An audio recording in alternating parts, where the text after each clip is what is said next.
Good Monday morning. Thank you for allowing me a weekend to myself. It looks like my intuition where something bad was going to happen was right on the money, but wrong on the situation. Kentucky flooded like a motherfucker. Whoopsie. Yes, we did survive the flooding and the blizzard, but I was shaking my feet like a wet fucking cat. I was pissed. Over the weekend, the hands down video that was sent to me most was Potato Boy referring to Robot Boy as the president. Now, you guys know, I hate these motherfuckers. They're the bane of my existence, and I have been literally calling Elon Musk my Dinkelberg since 2010. But to put you guys' mind at ease, I watched the entire clip. It's taken out of context. Potato Boy is not referring to Robot Boy as president from his own mouth.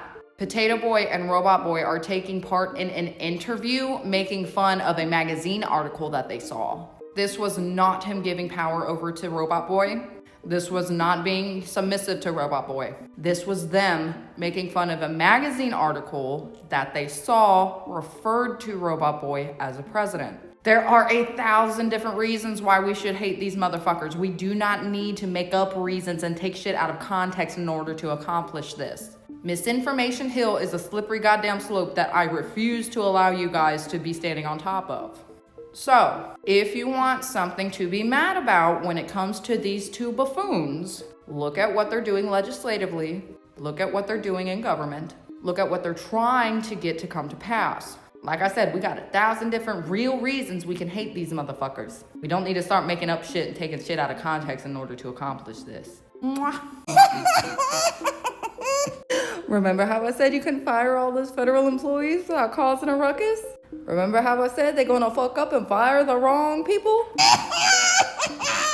What do you mean you're trying to unfire people, Potato Boy? Nothing possibly could have happened, right? Damn, I guess you shouldn't fire nuclear personnel without figuring the fuck out who the fuck is gonna replace them, huh? Stupid ass. Just in case you're unaware of the situation, it's exactly what I said. Trump administration tried to fire a bunch of nuclear personnel. Now, subsequently, he has halted the firing and is trying to unfire them. As a cherry on top, do y'all remember when I said he did not have the authority to give buyouts to government workers? Wouldn't you fucking know it? We was right about that too. When they file their buyout paperwork, they're being told that they're denied their buyout and are just officially terminated. One of these days, y'all gonna start listening, I swear to God. Oh my God, I've never seen a president try to unfire somebody so goddamn quick. This is funny as hell. They're not even getting the fucking messages because they don't have access to their fucking emails. Oh my fucking God. If we face a nuclear meltdown, it's Potato Boy's fault. Oh, y'all not gonna like this video. That's it. That's the trigger warning. Y'all not gonna like this video. A couple of people have brought a series of events to my attention. Oh, I have no idea how I'm gonna be serious when I talk about this. Fuck. Anyways, there are collectively about 3 million people having sexual dreams about Elon Musk. A few of you have asked me to deep dive on the reason for this. Do you really want that? Do you really want me to delve into your subconscious? I don't think you do. But I'm gonna now because you've asked me multiple times. Now, this is gonna piss a lot of people off, but this specific situation has absolutely nothing to do with witchcraft. He hasn't fucking hexed you. He's not trying to get into your brain. Nothing. It's actually not really his fault at all. It's not really yours either. Nothing. Listen to me. Nothing to do with magic. Stop telling people it has things to do with magic. The reason why you're having these dreams is because it's a subconscious manifestation of feeling powerless. You see, what we have going on in America right now is a really, really weird power dynamic. One that we've never really seen before, ever, in our history. Even though it may not be true, it feels like Robot Boy has all of this power and he's just wielding it unjustly right now. We are all also becoming aware of different scenarios that are playing out while he unfairly wields his power. When you have a sexual dream about somebody that you hate, that does not necessarily mean that you are sexually attracted to them. That means that there's an uneven power dynamic. It doesn't really mean that you're attracted to the power dynamic either. Sex is subconsciously, instinctually, one thing that brings everybody to the same playing field. Because in theory, you guys have to be on the same level in order to make its bed. This is you trying to subconsciously fill in that power gap with dreams. When you subconsciously recognize the power gap, and you subconsciously recognize that this is all an illusion, he doesn't have the power that they say that he has, and the only reason why it seems like that is because people are being very loud about what he's doing right now, your dreams will stop. This man is just a man. Better yet, he's a bitch-built man in more ways than one. His ass is on his chest and his chest is on his ass. Like they did not put him correctly together when they brought him home from IKEA. But the reason why you're having these dreams is because subconsciously, the media that you are consuming makes you feel powerless to what this man is doing, and your subconscious is trying to rise up and fill that power gap because it is a power dynamic that we have never seen before. You're not in love with him. He's not cursing you. There's not a big fucking plot to make all these women fall in love with him and breed. Literally, it's your subconscious telling you that you don't like him. And it seems really weird because it's sex. And you usually don't fuck people that you hate. That's why we say in psychology there's a fine line between love and hate. There's a breaths away from each other. And sometimes your subconscious processes them both the same way. You're not in love with them. And if you are, girly, no therapy can help that. What do you mean on top of everything else there's a fucking asteroid coming at us? Have y'all seen this shit? In case you're blissfully unaware of what's happening right now, there's an asteroid that's about the size of the Statue of Liberty. About 6 months ago, it had a 1% chance of hitting us.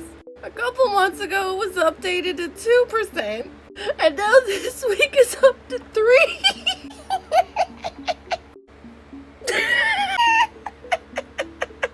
Why do you keep raising the percentage? Does it keep just going like and readjusting itself? Is it one of those?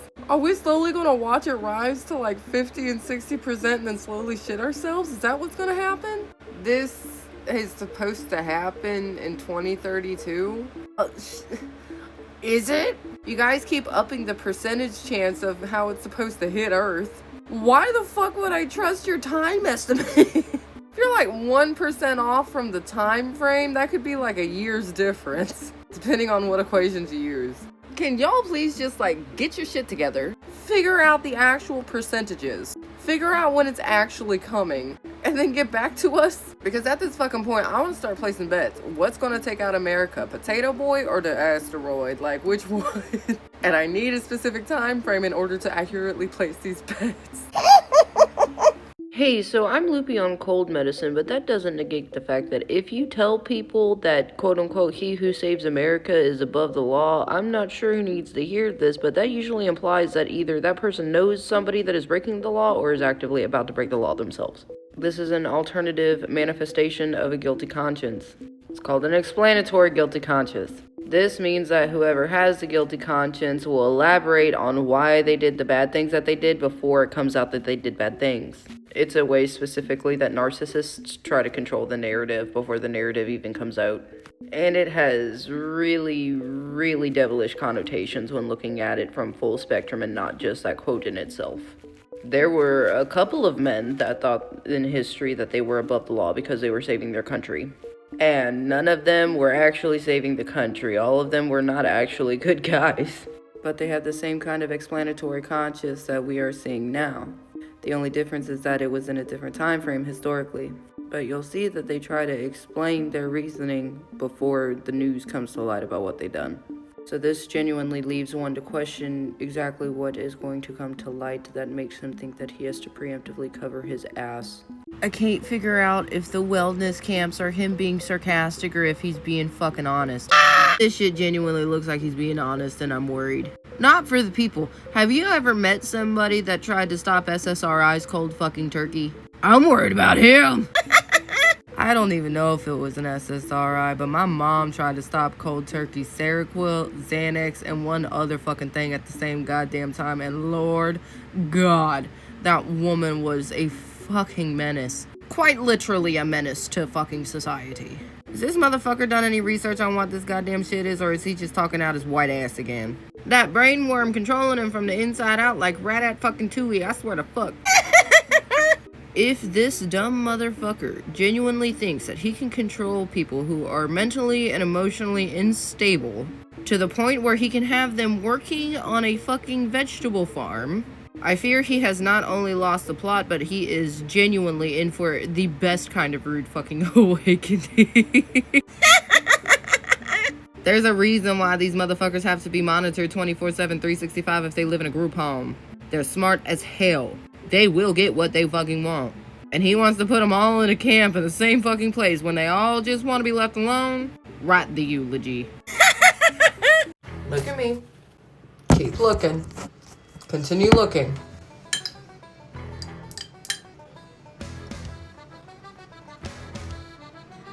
There shall be no other eras for me besides my current Big Lebowski era. I will be staying in my pajamas and my robe, clutching my coffee for dear life from here on out. I gotta go to the gas station? Cool, I'm bringing my mug and my robe. I gotta meet the president? Cool, I'm still wearing my robe and bringing my mug. I may or may not put on sunglasses depending on how sunny it is that day. Fascists are trying to take over America. There's an asteroid heading right fucking for us. You will not find sober coffee in my house from here on out.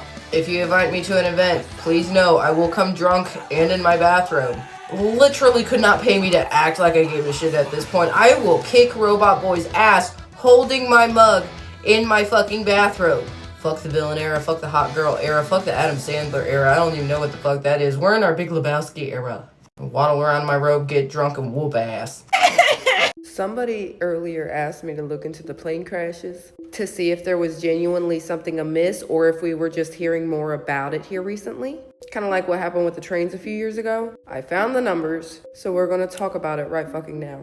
Big angry. I'm going to be upfront, honest, short, and sweet. In 2024, the entire fucking year, only counting American planes taking off from American airports, we had 30 fucking accidents, give or take, which is kind of scary.